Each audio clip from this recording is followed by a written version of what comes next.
don't think this is helping. Me neither. So you might ask, Why why are are we we just like lifeguards? Because we're going to save you from failing this test. From 1750 to 1900, industrialization was a key to building new and better machinery to replace human and animal power to perform work. The first industrial revolution that began in 1750 fundamentally changed how goods such as coal, iron, and steam were produced. In the second industrial revolution that began in 1870, production was mostly dominated by electricity, oil, steel, and chemicals. Some factors that led to the increase of industrial production was Europe's location on the Atlantic Ocean with a centralized position to have contact with other civilizations, the geographical distribution of coal, iron, and timber, European demographic changes. Hey, and I know it's a lot to say, but stay with me. Urbanization, improved agricultural activity, legal protection of private property, abundance of rivers and canals, access to foreign resources, and the accumulation of capital. As a result of the first industrial revolution, new patterns of trade and production developed and further integrated the global economy as industrialists sought raw materials in new markets for an increase in the amount of array of goods produced in their factories. The ways in which people organized themselves into society also underwent significant transformations in industrialized states due to the fundamental restructuring of the global economy. Some example of these transformations was the creation of new social classes, family dynamics, gender roles, and rapid urbanization. As states industrialized during this period, mostly in Europe, they expanded existing overseas colonies and established new transoceanic empires. European states, as well as the Americas and the Japanese, established empires throughout Asia and the Pacific, while Spanish and Portuguese influence declined. Many of these European states used warfare and diplomacy to establish empires in Africa, while in other parts of the world, industrialized states practiced economic imperialism.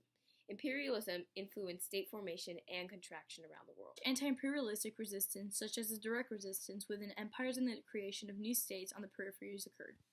Even with this resistance, new racial ideologies such as social Darwinism facilitated and justified imperialism. As the formation of the nation-state came about in the 18th century, the new feelings of cultural and political border differences sparked much violence and rebellion. The American Revolution was the first major revolution and a place where Enlightenment principles played out.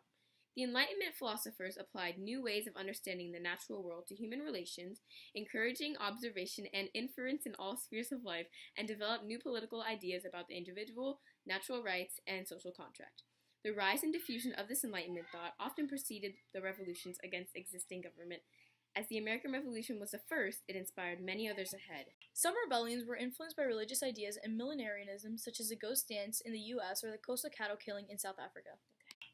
As a result of a global spread in European political and social thought, an increasing rebellion, transitional ideologies, and solidarities began to simulate. Now you might ask, what issues did Enlightenment philosophers ignore or overlook? Well, demands for women's suffrage and an emergent feminism challenged political and gender hierarchies, such as the Declaration of the Rights of Women and the Female Citizen, and the resolutions passed at the Seneca Falls Conference in 1848. Disruptions caused by industrialization and political changes caused massive migrations of people. Migration, in many cases, was influenced by the changes in demography in both industrialized and industrialized societies that presented challenges to existing patterns of living. Some other reasons for migration were revolutions, persecutions, famine, need for agricultural workers after elimination of slavery, gold rushes, and the search for less populated areas. As a result of these migrations, America became a melting pot and prejudices began to develop. Industrialization. Let's say that you get rid of all your electronic devices. All. And you dump all the packaged food. And we'll say that you grow your own. And you forget about school. 'Cause you're working from dawn to dusk.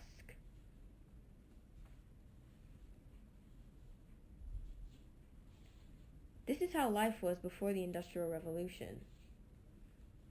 This revolution was made possible by the Agricultural Revolution, where farmers in England learned to fertilize and rotate crops, which led to bigger harvests, and which also meant that more people could live in cities and industrialize with factories.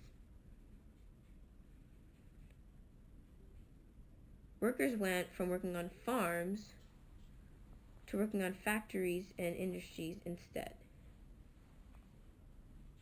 This change caused a huge movement of people from farms and villages to big cities. The use of machines such as the power loom, the cotton gin, and the steam engine made weaving, cotton separation, and harnessing coal power to create steam easier. Now, thanks to industrialization, you can bring back electronic devices, packaged food, and school. Now you've completed Unit 5 review video, and you're gonna get a 5 on the exam.